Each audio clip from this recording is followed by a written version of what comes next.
Comment attirer les personnes authentiques, sincères, vraies, comme vous en fait?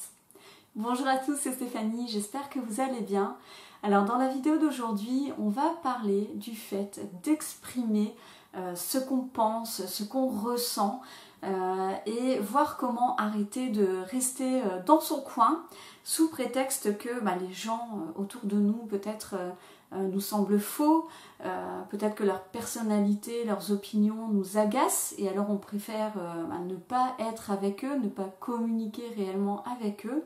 En fait, moi, ce que j'ai envie de vous dire par rapport à ça, c'est que pendant très longtemps, j'ai eu l'impression que les gens étaient faux, que la plupart des gens n'étaient pas authentiques. Et pendant des années, je suis restée vraiment avec très peu d'amis, très peu de contact avec les autres. Je ne me sentais pas assez, on va dire, en sécurité pour pouvoir m'exprimer tout simplement.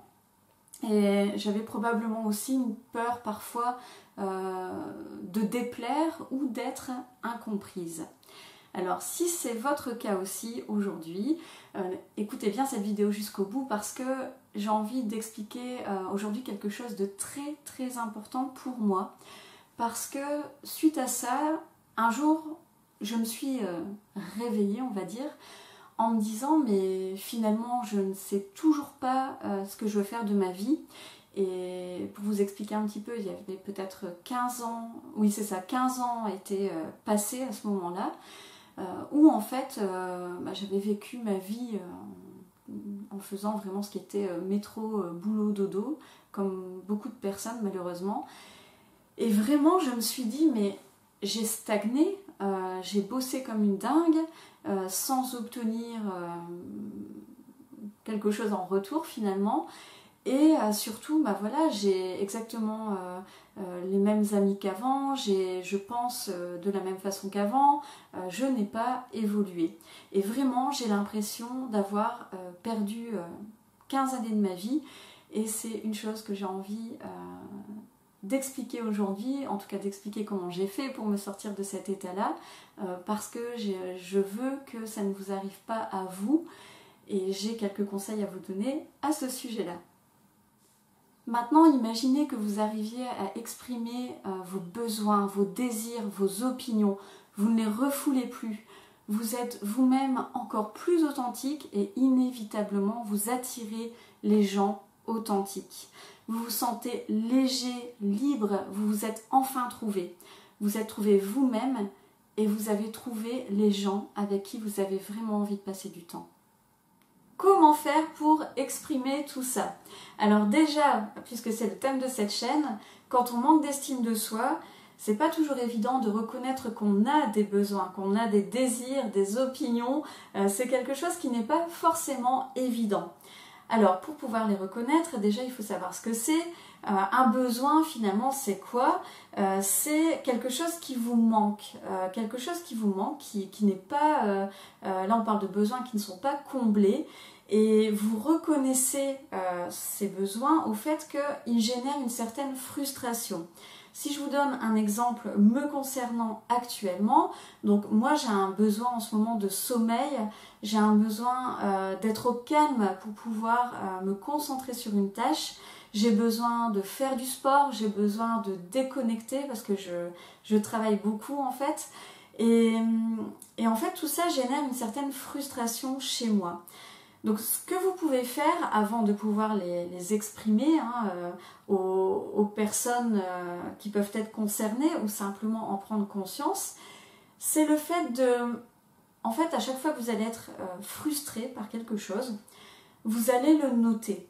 Vous allez le noter, reconnaître que vous êtes frustré dans telle situation et essayer de noter à côté ce que vous pourriez faire pour combler ce besoin, pour ne plus ressentir cette frustration. Ça, c'est vraiment la première chose à faire.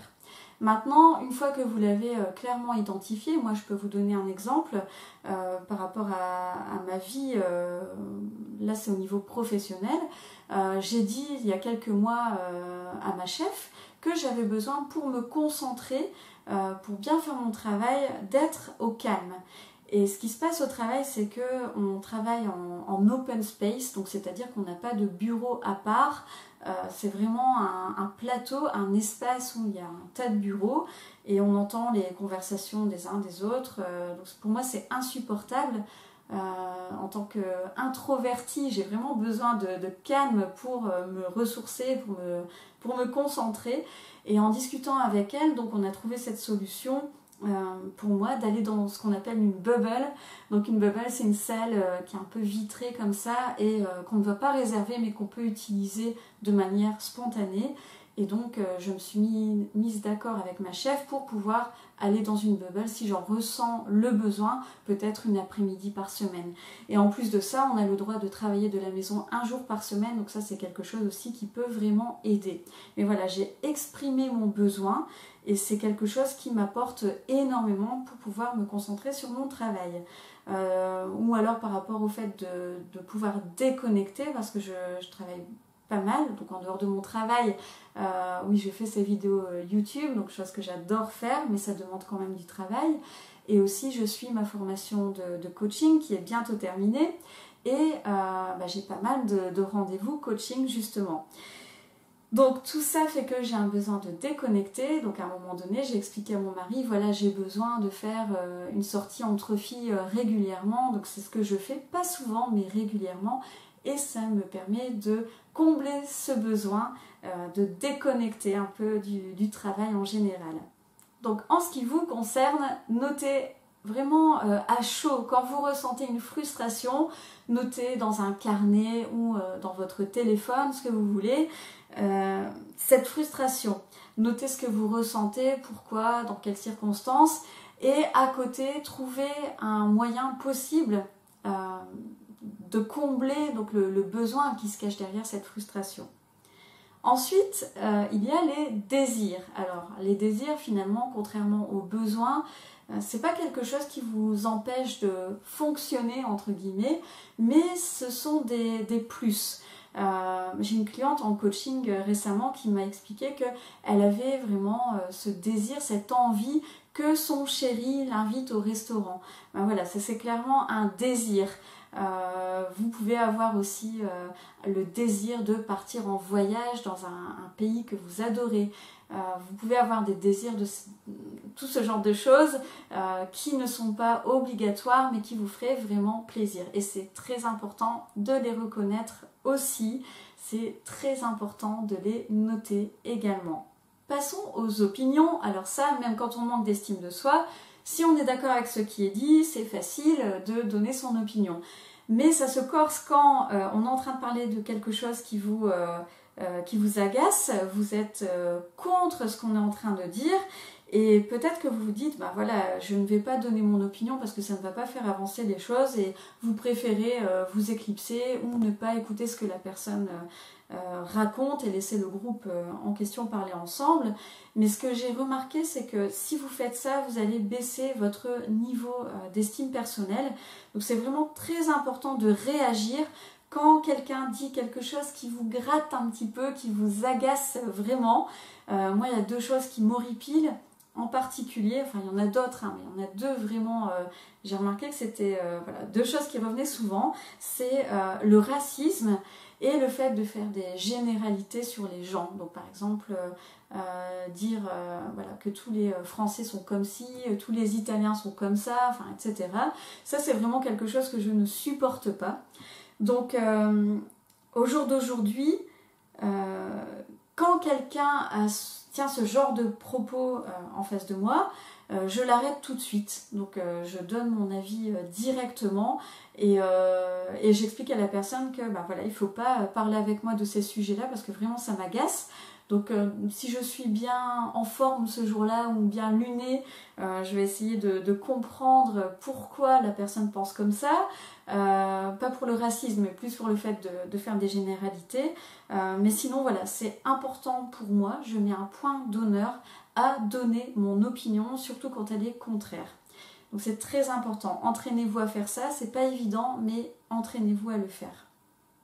Le lien que je fais entre le fait de vous exprimer et le fait de rencontrer des gens authentiques, c'est tout simplement parce que si vous commencez à avoir des discussions franches et honnêtes avec les gens, ils vont faire la même chose avec vous. Donc vous allez commencer à voir de plus en plus de gens authentiques, sincères et vrais autour de vous. Il y en a beaucoup plus que ce que vous pensez peut-être actuellement. Il suffit juste de commencer à communiquer avec eux. En résumé, apprenez à reconnaître vos désirs, vos besoins, vos opinions. Commencez à les exprimer. Alors je me rends compte que c'est pas forcément quelque chose de facile, surtout si vous êtes resté dans votre coin pendant très longtemps. C'est pas toujours facile de savoir comment communiquer tout ça aux autres, mais ça fera l'objet de la prochaine vidéo. Je parlerai de communication directe et de communication assertive. Et en attendant, n'hésitez pas à me poser des questions en commentaire, je vous répondrai très rapidement. Et n'oubliez pas de liker si vous avez aimé cette vidéo, de la partager si elle peut intéresser des personnes de votre entourage, de vous abonner si ce n'est pas encore fait. Et je vous dis à bientôt pour la prochaine vidéo.